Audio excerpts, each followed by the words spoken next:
Ndewo ndị be anyị, afa m bụ Chidera. Taa abịara m ka anyị kpaa nkata maka ilu okwu Igbo. Ndị Igbo sị na ilu okwu bụ mmanụ ndị Igbo ji eri okwu. Mana ajụjụ m chọrọ ịjụ unu taa bụ, kedu oge ijibere ilu okwu Igbo wee kwuo okwu, wee kpaa nkata, wee nye ndụmọdụ? O nwekwara ihe dị iche na egbe na egbe. O nwekwara ihe dị iche na ị na-akpa nkata naanị nkata.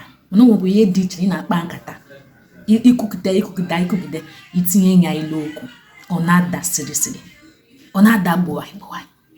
Ka anyị na-ebe anya na ilu okwu dị iche iche anyị nwere n'Igbo. Nke mbụ anyị dị n'anya taa bụ akụ na-esi obi ike.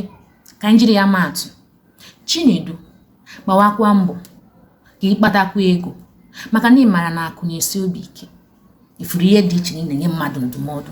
Biko metụrụ m aka n'akara ịhụnanya, tinye okwu na ngalaba okwu masịrị m. Ka ọ dị oge ọzọ.